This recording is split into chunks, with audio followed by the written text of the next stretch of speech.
എന്താണ് ഷിർദി സായി റേക്കി എന്നുള്ള സബ്ജക്ട്. ഷിർദി സായി സദ്ഗുരുവാണ്. ഗുരുക്കന്മാരുണ്ട്, സദ്ഗുരു ഉണ്ട്. സദ്ഗുരുവും ഗുരുവും തമ്മിലുള്ള വ്യത്യാസം എന്ന് വെച്ചാൽ, ഗുരു നമുക്ക് ആവശ്യമുള്ള കാര്യങ്ങളൊക്കെ പറഞ്ഞു തരികയാണെങ്കിൽ സദ്ഗുരു നമ്മുടെ ആവശ്യങ്ങളിലേക്ക് നേരെ കയറി വന്ന് നമ്മളെ സഹായിക്കുന്നു. ആവശ്യമുള്ള സമയത്ത് നമുക്ക് എവിടെയാണ് നമുക്ക് പ്രധാനപ്പെട്ട ആവശ്യം അല്ലെങ്കിൽ പ്രധാനപ്പെട്ട കാര്യങ്ങളിലേക്ക് എത്താൻ കഴിയാതിരിക്കുന്ന അവസ്ഥ, ആ അവസ്ഥയിലേക്ക് നമ്മളെ വന്ന് അറിഞ്ഞ് സഹായിക്കുന്ന ഒരു ഗുരുവാണ് സദ്ഗുരു. അപ്പൊ ആ ഒരു അവസ്ഥയിലേക്ക് എത്തണമെങ്കിൽ നമ്മളും ഗുരുവായിട്ട് കമ്മ്യൂണിക്കേറ്റ് ചെയ്യണമെങ്കിൽ, നമ്മളും ഗുരുവായിട്ട് ക്ലാരിറ്റി ഉണ്ടാവണമെങ്കിൽ ആ ഒരു ഫ്രീക്വൻസി ലെവലിലേക്ക് നമ്മൾ എത്തണം. അതിനാണ് അറ്റ്യൂൺമെന്റ് അല്ലെങ്കിൽ ശക്തിപദ് പോലുള്ള സംഭവം.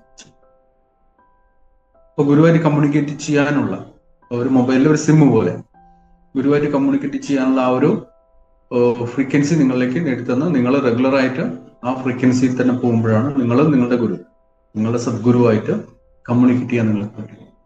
ആ ഒരു ഫീലിങ്ങിനെ നിങ്ങൾക്ക് ലഭിക്കും.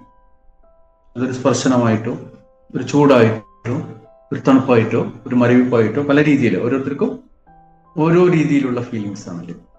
അതുകൊണ്ട് എല്ലാവരും, ചിലർക്ക് ഒന്നും ലഭിച്ചില്ല എന്ന് വരും, എന്നാലും ആ ഊർജം നിങ്ങളുടെ കൂടെ ഉണ്ടാകും. റൈറ്റ്? അപ്പൊ നിങ്ങൾ റെഗുലർ ആയിട്ടുള്ള സാധന ചെയ്യുമ്പോൾ എന്ത് സംഭവിക്കും? കൂടുതൽ ആ കണക്ടിവിറ്റി ലഭിക്കും.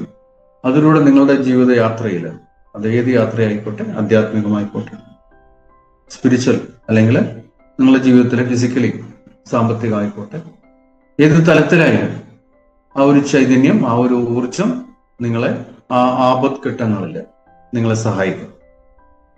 അപ്പൊ നമ്മളിവിടെ പറയുന്നത് ശ്രദ്ധിച്ചാൽ മനസ്സിലാവും. പണ്ട് കാലത്ത് ഗുരുക്കന്മാര്, മഹാഗുരുക്കന്മാര്, ഗുരുപരമ്പരകള് രഹസ്യമായി, അത് അവരുടേതായ സമ്പത്തുകൾക്ക്, ശിഷ്യന്മാർക്ക് വേണ്ടി, അവരുടേതായ ഫോളോവേഴ്സിന് വേണ്ടി ആണ് ഈ ഒരു ടെക്നിക്സുകൾ പറഞ്ഞു കൊടുത്തുകൊണ്ടിരുന്നത്.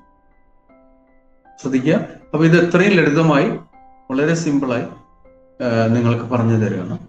ഇതിൽ ശ്രദ്ധിക്കേണ്ട പോയിന്റ് ഞാൻ ഇന്നലെ പറഞ്ഞത് ആവർത്തിക്കുകയാണ്. 21 ദിവസം മസ്റ്റായിട്ട് നമ്മൾ ഇത് പ്രാക്ടീസ് ചെയ്യേണ്ടതാണ്. 21 days മസ്റ്റായിട്ട് റെഗുലറായിട്ട് ഒരു ടൈമിംഗ് കീപ്പ് ചെയ്തിട്ട്, ഒന്നല്ലെങ്കിൽ രാവിലെ അല്ലെങ്കിൽ വൈകിട്ട്. അപ്പൊ ഏതാണ് സമയം നിങ്ങൾക്ക് ചോയ്സ് ശ്രദ്ധിക്കാം.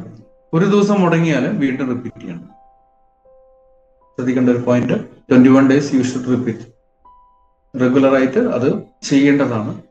അപ്പൊ അതിലൂടെ നമുക്ക് ലഭിക്കുന്നത് എന്താണെന്ന് വെച്ചാൽ, ഏത് തരത്തിലായാലും, സാമ്പത്തികമാണെങ്കിലും നമുക്ക് സാമ്പത്തിക ഉയർച്ച ഉണ്ടാവും. നിങ്ങൾ എന്താണ് ഫോക്കസ് ചെയ്യുന്നത് അതിലേക്ക് നിങ്ങൾക്ക് ഉയർച്ച ഉണ്ടാവും. ആരോഗ്യമാണോ ഫോക്കസ് ചെയ്യുന്നത്? നമുക്ക് ആരോഗ്യമാണ് മസ്റ്റായി ചിന്തിക്കേണ്ടത്. ആദ്യം ആരോഗ്യം ഉണ്ടെങ്കിൽ നമുക്ക് എല്ലാ കാര്യങ്ങളും ചെയ്യാൻ പറ്റും.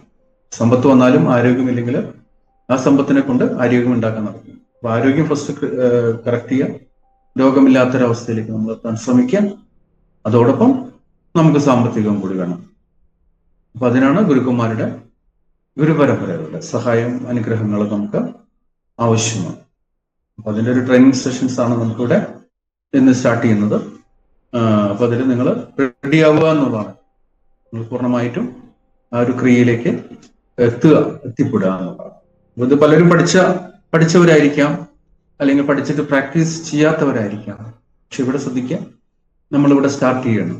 പല തടസ്സങ്ങളായിരിക്കാം, അല്ലെങ്കിൽ പലപ്പോഴും അതിലേക്ക് ജോയിൻ ചെയ്യാൻ നമുക്ക് പറ്റാത്തൊരവസ്ഥ വന്നിട്ടുണ്ടാവും, അല്ലെങ്കിൽ കണ്ടിന്യൂ ചെയ്യാൻ പറ്റാത്ത ഒരവസ്ഥ വന്നിട്ടുണ്ടാവും. പക്ഷെ ഇവിടെ നമ്മൾ വീണ്ടും ആ ഒരു അവസ്ഥയിൽ നിന്ന് മാറി നല്ലൊരവസ്ഥയിലേക്ക് വരാനുള്ള ഒരു തയ്യാറെടുപ്പ്.